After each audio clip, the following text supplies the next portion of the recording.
And we're live.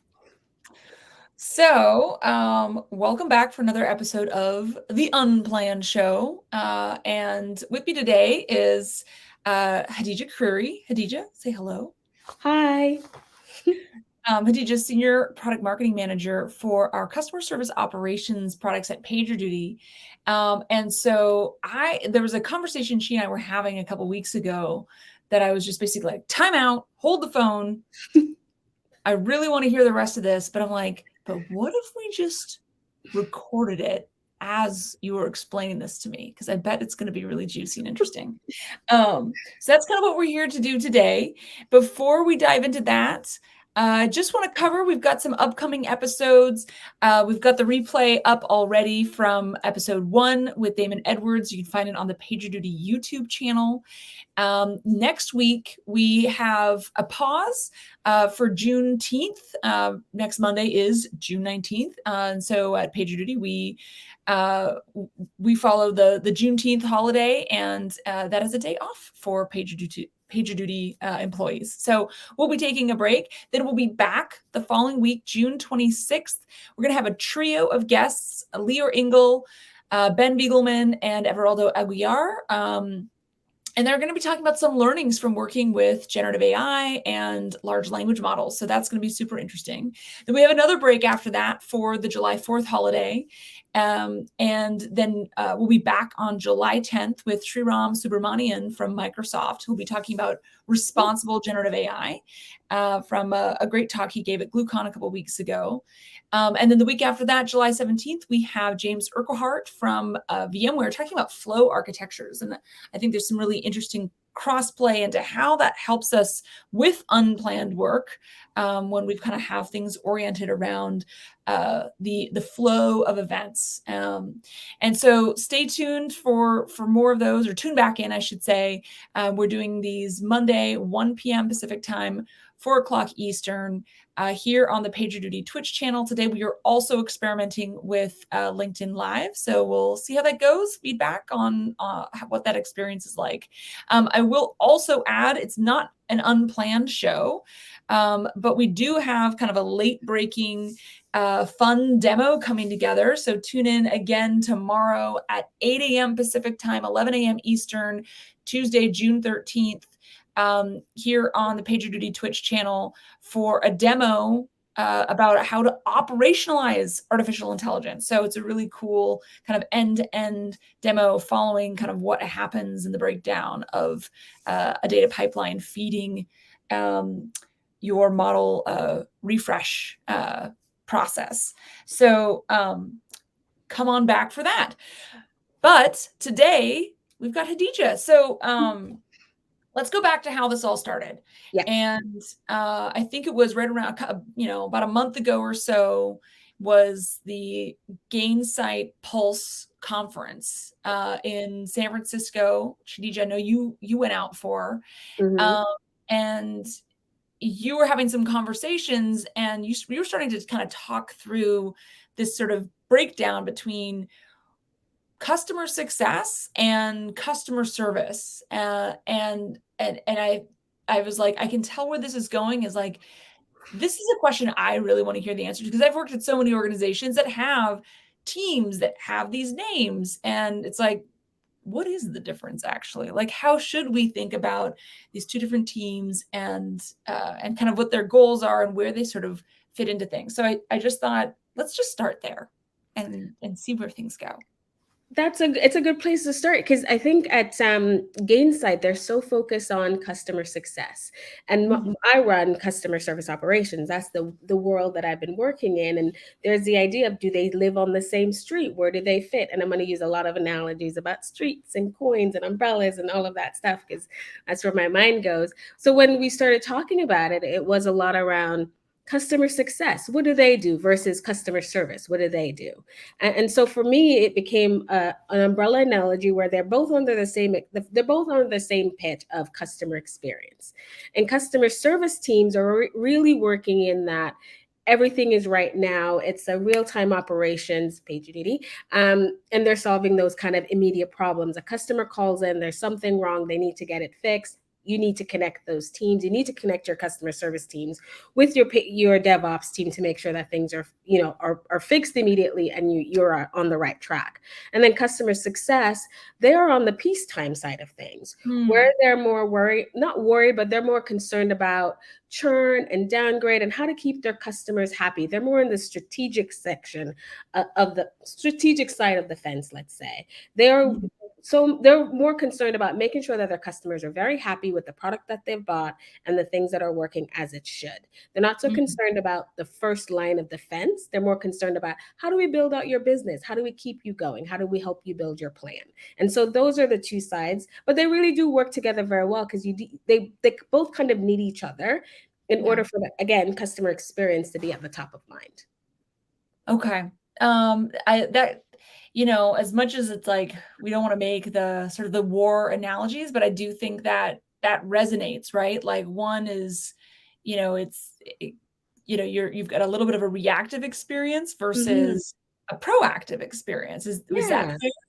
That is a very fair assessment. It's customer success, they're more proactive. How can we get you to the next level for your business? What are you looking to build? How are you looking to grow? Whereas the customer service team, they are reactive. Someone's calling in.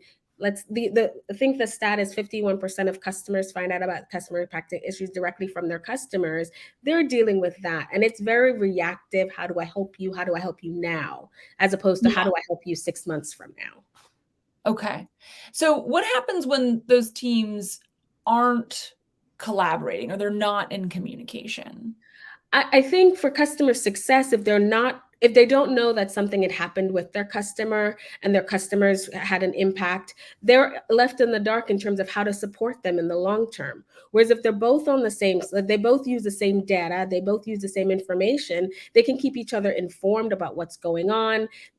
For example, a customer success manager can kind of subscribe to an incident, so they follow along to make sure that their customers are getting they know that their customer is getting the right information, but they're also following along to keep themselves up to date, so they can use that information, use that data to help their customers in the long run. Like, look how quickly we helped you solve all of these problems. Look how wonderful our customer service teams are working together with our engineering teams, and AI ops come into play, and all of those things come into play, and they can use that to say, this is why our product is working so well for you. So it sounds like, I don't want to say a customer success team, maybe not their worst nightmare, but certainly a scenario that they wouldn't want to have is, they're trying to go in and like kind of beautiful mind the situation with that customer and figure out where there's potential growth in that account, and certainly make sure that they're using what they've bought to the fullest of its capabilities. And they don't want to find out that the customer had an issue like from the customer, because then the customer has already called into customer support and customer service, and now they're having to inform another part of the team. And like, that I could see how that would be a very uncomfortable. I think it would break your trust if you're, as a customer success manager, has spent time building this relationship with your customer and working together, and you're building all of the strategy, and something happens and you're not aware of it, and you go back to your customer like, well, we had this whole issue and you didn't reach out to say, how are you guys doing? Look how quickly you resolved it. You need to be on the same page as your whole team so that you can use that information to proactively reach out and say, we noticed that you're having an issue. I'm talking to the teams right now. We're trying to make sure that it's solved as quickly as possible. Don't worry, we also know what's going on. So just to make them feel like they're not alone in an issue that's happening, you're also proactive in it. You also know you're also following along. You have their best interest at heart. You're supporting them in every way to make yourself successful, not just them. Okay. So, this brings up another question, kind of coming back to, PagerDuty Customer Service Operations, PagerDuty for Customer Service Operations, right? Which, just for folks, if you're not familiar, there are actual apps inside of, say, Salesforce Service Cloud, Zendesk, or ServiceNow's kind of customer support console, right? Their application. It's like a little app, like a little widget in there that would show you these are active incidents. You can link cases, but those are designed for customer service teams. Yes. The ones who are kind of answering the phones, answering the chats, working, the active cases. It's not. It's even in the name. It's customer service operations. It's not customer success operations, Mm-hmm. but it sounds like customer success teams probably should pay attention, but it's not really designed for them. So what's your recommendation on how should a customer success team make use of the fact that their customer service teams maybe are using the PagerDuty customer service operations Well, app? this is when status pages comes into play. Like if you are, you can subscribe as a customer success manager. You might not have access to the application, but you do have access to your company status pages. And PagerDuty for customer service now links you to your PagerDuty status pages, which can give you all the information you need as an incident is happening. So the teams that work with the PagerDuty status pages, customer service agents, they update those regularly so that they're keeping their customers informed. And you, if you've subscribed as a interested party, you can see exactly where the status is it being resolved, what the timelines are, so that you can keep yourself up to date while you keep your customers up to date. Okay. So just kind of stepping back a little bit from kind of the feeds and speeds of how it would work. And I know I went there, but just thinking about like you were at Gainsight, right, which is, as you mentioned, it's like really oriented towards these customer success teams, the proactive teams. What are the kinds of things that are really top of mind for those teams, and how are they different from the customer service teams, and their priorities? I think they're more concerned with churn, and this came up a lot. And I was listening to a couple of sessions, and everyone was talking about this idea of churn and downgrade. We're in this economic climate where their customers are looking to cut back on what they've already spent. They're perhaps thinking, we don't need as many seats as we do, so they're cutting back. And so this idea of everyone is cutting back, everyone's reducing what they are already using. How are you as customer success managers going to give your customers the details that you need to show that this is an essential product and it's not something that you can quickly get rid of, or this is on the cutting block, we're trying to cut cost. And so a lot of the conversation was around, how do we reduce churn, how do we reduce downgrade? And if you're thinking through customer experience, if you cut one thing, you might not know that's the exact thing that you need to keep your customers happy, because it just happened to be it's out of the budget, and so you've reduced the number of people that you're using, or you reduce the number of seats that you have. And so that's what they're concerned about, not that idea of that we don't want customers to cut this item because it's essential, and it's essential because it helps us solve all of these problems. And so for them, it's all around that customer experience idea of, if we cut one thing, we cut this thing, and then everything kind of falls apart. So how do you keep the house going without, or how do you keep the house intact by you knowing exactly which kind of levers to pull? Okay. So yeah, customer success teams, and maybe thinking about Gainsight's audience, probably a lot of technology companies and Mhm. business B2B organizations, right? Like those are the types of companies that have customer success teams. Whereas all kinds of companies, whether they're B2C or B2B, probably have some kind of customer service function, Yeah. if that's fair. Yeah. And so really you're kind of talking about that B2B world Yeah. where you both have to manage the sort of the incidents that come up, and the cases where the customer's not having a good experience with something and they need to be able to call in. And why do they reach out to customer service as opposed to reaching out to their account team? If we're talking about a B2B type of environment, um, you know, what kind of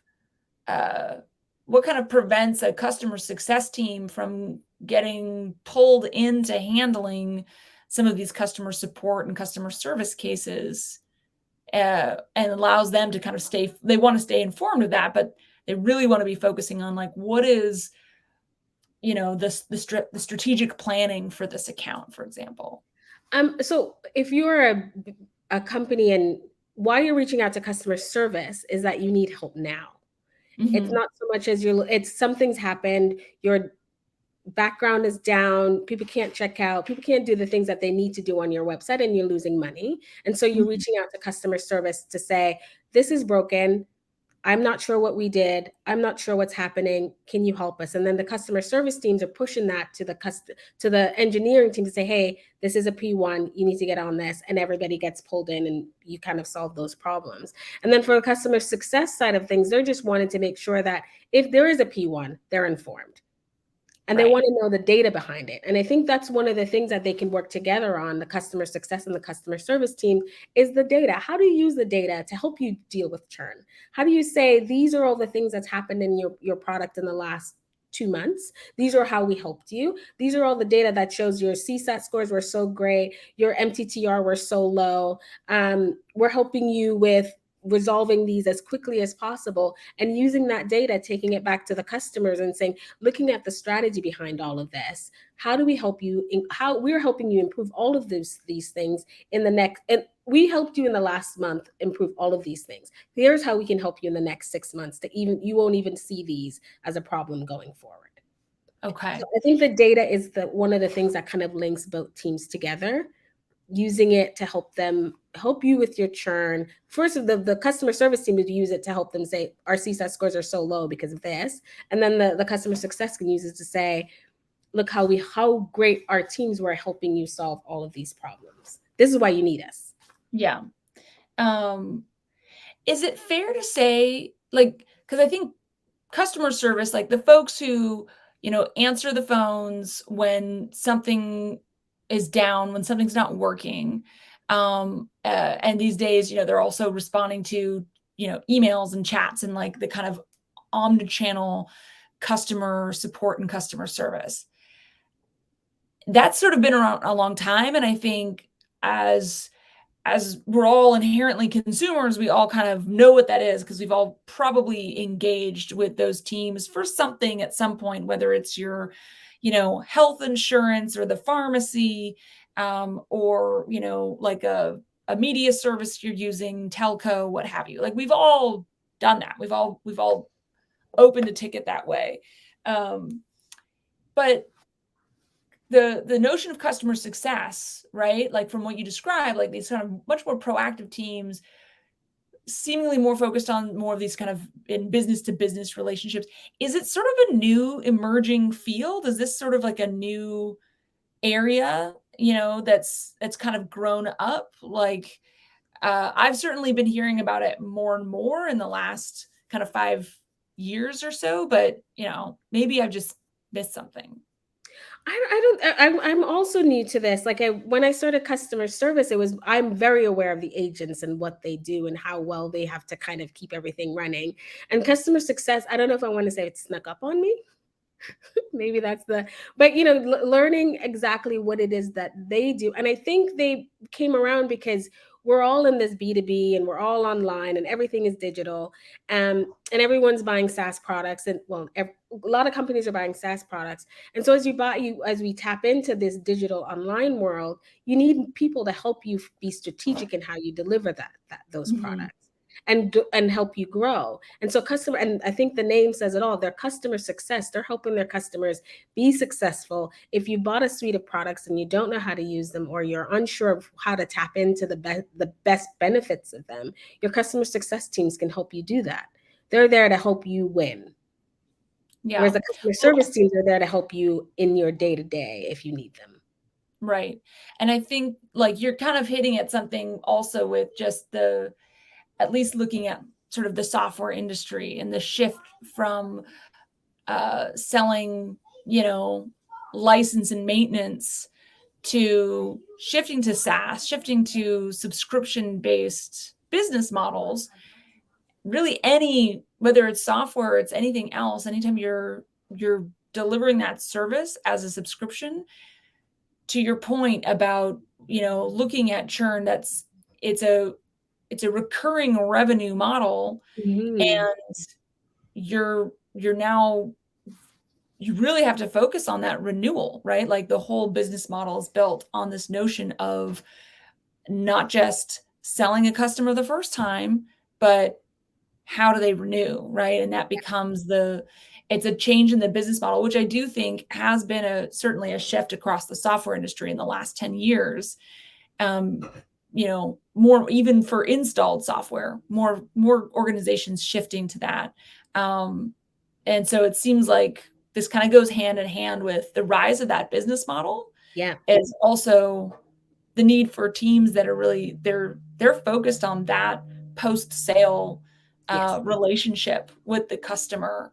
And so that makes a lot of sense. And you can also see how that uh, matters to like all kinds of other industries, whether it's, you're selling, product into a benefit plan for an organization. Like every year they could be revisiting which benefits they're putting into their, to their packages and whatnot. So,